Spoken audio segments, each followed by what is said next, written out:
I want Monster Hunter in Smash. If you asked me to build the rest of the Second Fighters Pass with my own most desired characters, there are few characters I would rush to put on that list like I would with Monster Hunter. The only other character I want more as of now would be Geno, which please do that. God, I want him so badly! But I digress. When the discussion comes up of what characters people want to see in Smash, Monster Hunter isn't the most frequent one you'll see, but they're at least a bit of a regular. There are other Capcom names that get thrown around more, namely Dante, but when it comes to Capcom representation, I'm of the opinion that Monster Hunter is a logical next step for Smash. The franchise has a long history, is finally relevant internationally, and has a stint of exclusivity on Nintendo consoles to boot. Now, granted, Monster Hunter isn't exactly a hot Nintendo commodity right now. Monster Hunter World is all the rage right now, and that will never come to Switch, and at this rate we don't know if we'll ever see another game on the platform past generations. But I'm of the opinion that a Switch-exclusive Monster Hunter is inevitable. Capcom would be stupid to not get something on this system given how well portable Monster Hunter has always done. I really do think that Monster Hunter has well past earned their place in Smash. The games are popular, the character designs are strong, the music is great, not to mention there's a Rathalos and a Monster Hunter level in Smash despite there being no playable fighter. And seriously, what's with that? This has confused me for the last couple of years. Why is there a boss/assist trophy, a pseudo stage, and music in the game, but there's not a hunter as a playable fighter? I know that the fighters are a lot more work than any of these other things, but it's the only thing left to do! I've heard the argument that the series monsters are a better representation of the series than a hunter would be, and while I can see that to a point, this series is called Monster Hunter. Hunter is in the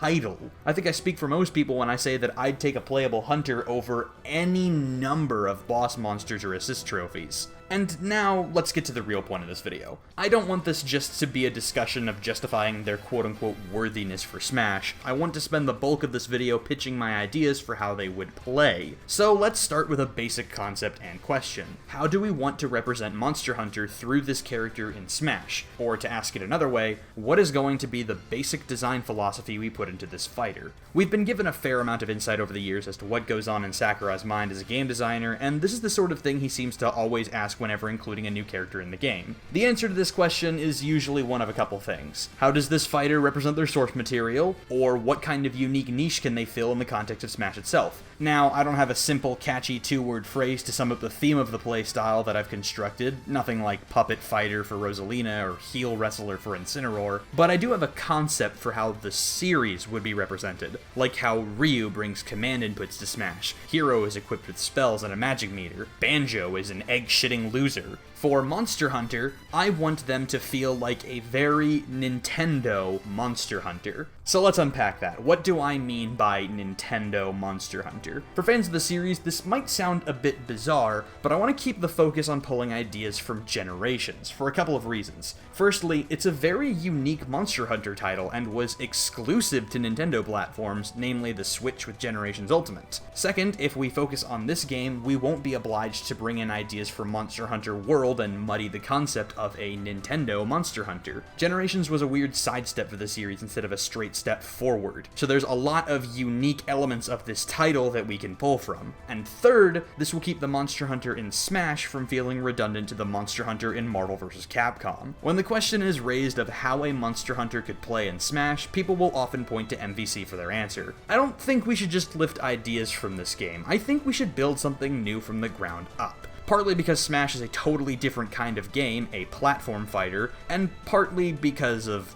Byleth. We already have a character whose entire shtick is switching between different weapons for different moves. I've seen people draw the comparison between Byleth and the Marvel Hunter before, or worry that Byleth invalidates the need for a Monster Hunter, and I don't agree with that angle at all. Personally, I've always felt like the Monster Hunter has a damn near limitless amount of potential for how they could play. In fact, for the longest time, I would have expected them to use the Insect Glaive or Charge Blade to represent Monster Hunter 4, and those are still fun ideas, but I have a completely different idea idea that I'm going to focus on here. With our focus narrowed to Generations, I'll explain what Generations has that makes it stand out so much from other games in the series. Generations brought two wild ideas to the table in hunting styles and hunting arts. Customization is a huge aspect of Monster Hunter as a series, and these mechanics allow the player even more options than ever before. In Generations Ultimate, there are 6 hunting styles and dozens of arts to choose from. I'll admit I'm not the biggest fan of these mechanics in the context of the original game, but that's totally irrelevant to this discussion. In regards to Smash, I think these mechanics are what we can use to build a moveset for the hunter. If that sounds like it'll end up as an overly centralizing gimmick, don't worry. There's not going to be any meter management or obtuse controls in this design. I'm simply using the styles and arts as inspirations for moves. Though that doesn't mean there aren't going to be weird attacks, but I'll get to that later. The most important question we have to ask when drafting a Monster Hunter for Smash is,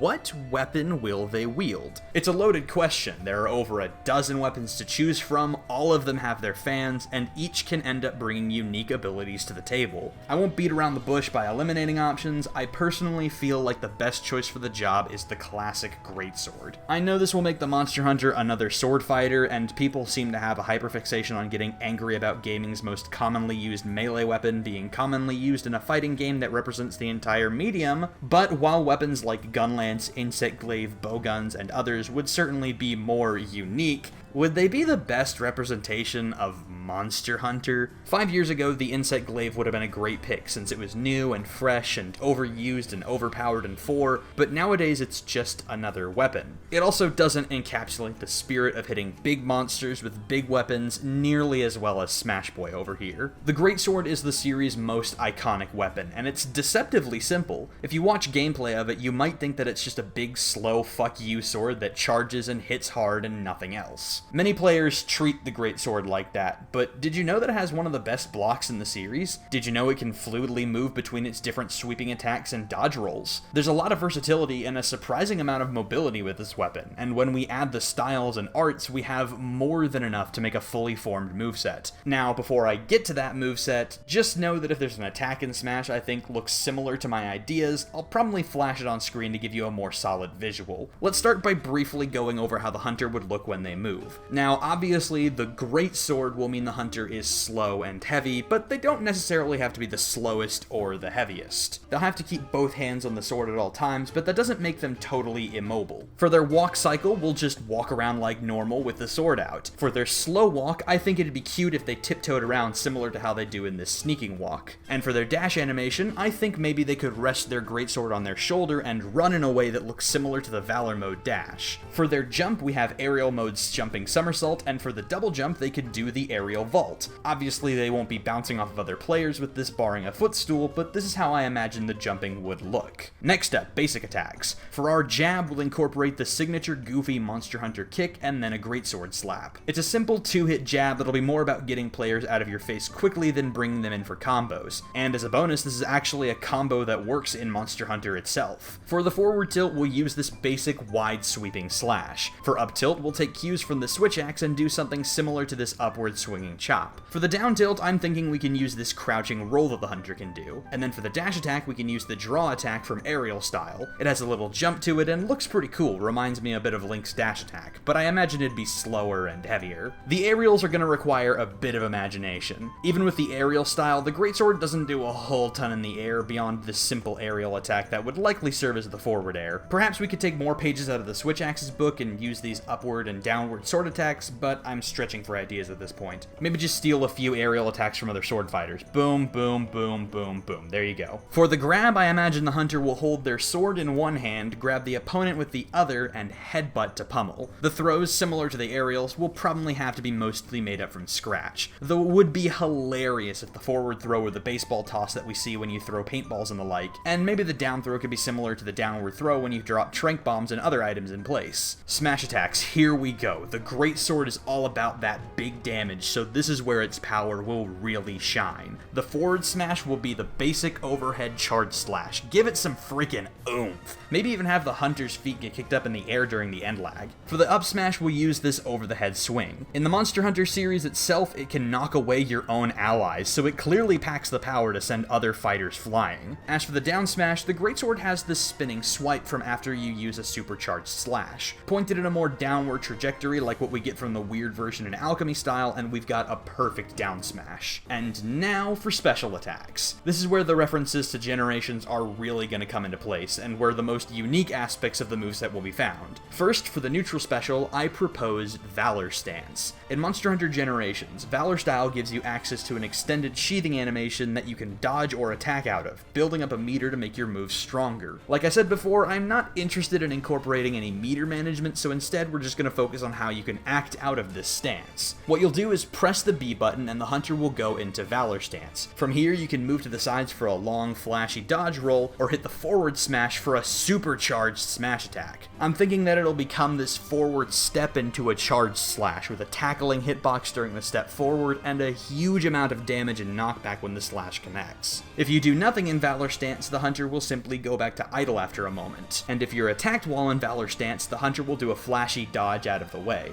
Think similar to Witch Time, but without the slowdown. If they want to go further with this dodge maneuver, perhaps you can go for a unique counterattack similar to how Adept style works. In the air, you obviously won't be able to use a smash attack out of it, but you could still press the button for a single aerial dodge maneuver. Okay, I know that's a ton for just the first special, but I told you, I wanted to make this fighter unique. Next, I'll cover the side and upward specials, which will be a lot simpler than the neutral. For the side special, we'll use the Hunter Art Ground Slash. With this move, the hunter dashes forward before flinging their sword overhead. It's somewhat slow and locks you into the movement, but it's damn powerful. In Smash, I think it'd be interesting if holding down the button had the hunter do a continuous forward shoulder bash with a hitbox that doesn't do a whole lot of damage or knockback, but can lock you in for the big overhead swing. In the air, it'll just be a flailing swing kind of like Byleth's side special. For the upward special, we'll use the Hunter Art Moonbreaker. In Monster Hunter, this is a simple somersaulting attack with a few swings of windup before the hunter flies into the air. In Smash, when you use this on the ground, you can hold the button for as long as 2 windup swings before being flung into the air. And when you use it in the air, it simply skips the windup swings and goes straight for the somersault. And given the huge downward swing in this attack, I think it'd be cool if there was a spiking sweet spot on it. Next for the down special, which will be another sort of complicated one. When you hit the down special, the hunter will pull out the barrel from Alchemy style. This was a gimmicky and not super popular style, but it's weird, and I think that any playable hunter in Smash should have a bit of that signature Monster Hunter weirdness. In Monster Hunter, you can shake these barrels and get items or a couple of projectiles out of it. In the context of Smash, we're going to keep things simple and make it a chargeable projectile with different properties at levels of charge. By holding down the button, you'll shake the barrel for up to 4 levels of charge. After releasing the button, you'll hold the barrel like any other item. Charge level 1 will be a light projectile, about as strong as one of Peach's turnips. Maybe when items are turned on, small foodstuffs can pop out of the barrel at this level. Charge level 2 will be a heavier item. I'm thinking you'll have to hold it like the actual barrels, and maybe that could be how strong it is as a thrown projectile. Charge level 3 gains an explosive property, and I'm thinking a big blast here. Specifically, I'm thinking like Link's remote bombs, with a large explosion radius, even if the launch power isn't incredible. At charge level 4, you'll lose the ability to throw the barrel like an item. Instead, you'll have a flaming projectile, the Alchemy Fireball, launch out of the barrel automatically. It would probably fly at a predetermined arc, and perhaps could have similar damage and knockback properties to Hero's Kafriz. This move will be versatile, not dissimilar to Pac-Man's bonus fruit or Robin's various thunder spells. It'll give the hunter a variety of ranged options without the need for incorporating different weapons. And if they want to add just a little more of that Monster Hunter weirdness to this move, maybe there can be an overcharge where if you hold the button down for too long, the barrel poofs into smoke and the hunter has a goofy reaction. Last thing in regards to the moveset, let's fuse 2 arts together to create our final smash. First, the hunter will activate Lion's Maw. In Monster Hunter, this is a wide swing of the sword leading into a dramatic sheath that charges up power for your next attack. In Smash, it'll be similar to the variety of different attacks that trap opponents for final smashes. Then, the hunter will activate Brimstone Slash, a stupidly slow move in the original game, but in the context of Smash, all that matters is the explosive power. We're combining an art that buffs and a huge attacking art for a final smash I'll call Ultimate Brimstone Slash.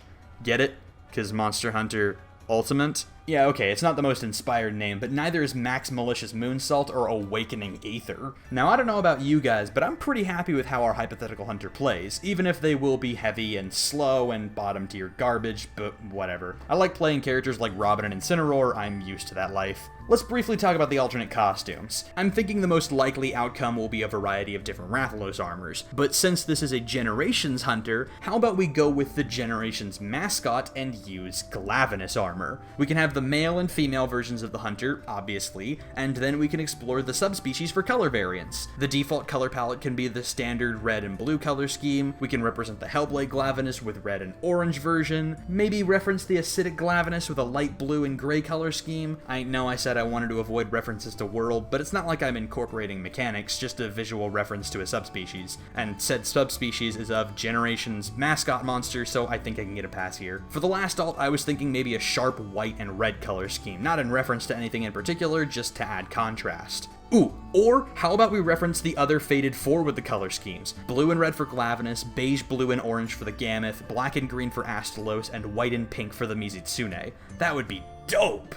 Or, you know, they could do the predictable thing and use the Rathalos armor, which would be easier and is probably what they're gonna do anyways. In my opinion, that would be predictable and kind of boring, but it's also the most iconic design for the Monster Hunter, so I understand. Oh, and I guess real quick, I'll list what I want for taunts. Flexing, prancing, and cooking meat. I want that meat cooking to be a long, freely cancelable taunt that plays music, and maybe includes the "so tasty" with it. That's asking a lot though, that's a pretty complicated taunt. Maybe make the meat cooking a victory animation instead, just so long as it's in the game at all. Also, I want this to be the victory jingle. So tasty.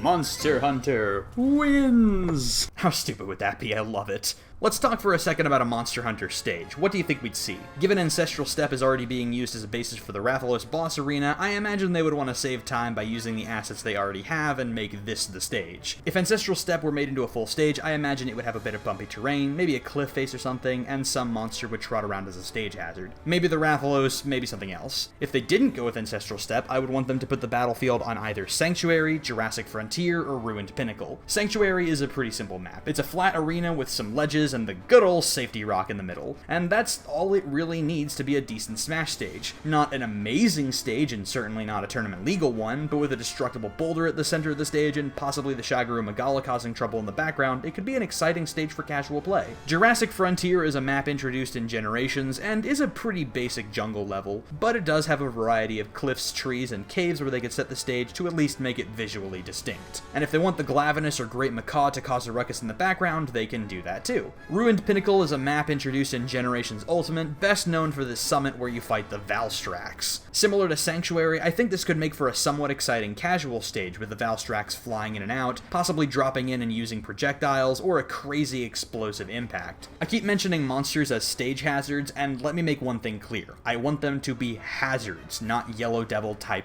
bosses. Launching projectiles while fucking around in the background, maybe jumping onto the battlefield briefly like Dialga does on Spear Pillar. They can be intrusive, but I don't want them to completely ruin the stage for casual play. Frankly, I don't give a shit what the stage is or how bad it is on default, I just want Monster Hunter music in Smash. I'll play on the battlefield in Omega, I don't care, just so long as I can get more of the series' incredible music in the game. Given how fat and juicy the Mega Man and Street Fighter music selections are, and don't even get me started on Castlevania or SNK, I think we could see a ton of music in this game. Give me hours of Monster Hunter music. I need it. I could go on and on with what I want to see come with the Monster Hunter when they're added to Smash. What spirits should be added, what the classic mode should play like, what songs I want to see. We could be here for another 10 minutes or so if I wanted to pad this video out. But the most important part for me was pitching my concept and moveset for the fighter itself. The odds are that the actual Monster Hunter in Smash would play absolutely nothing like this. They probably wouldn't be packed with deep-cut references to one of the weirder entries in the series. Hell, they might not ever get into Smash in the first place. This video was less about describing what is likely to happen and more about my dream scenario. I just hope that part of that dream comes true, because if we get the Monster Hunter in Smash someday, I'm gonna yodel. This has been Idionoben, and thank you for joining me for this discussion about what I want to see the Monster Hunter be like in Smash. If you want to pitch your own ideas for the moveset, costume, stage, music, whatever, drop a comment down below. I'd be interested to see your input. Or if you don't care about Monster Hunter, who do you want to see added to Smash? If you want to see more of me, you can boogie on over to twitch.tv/ITIONOBEN, where I stream basically every day. It's a party, and you're invited. Thanks again for watching, and I hope to see you again someday. Take it easy.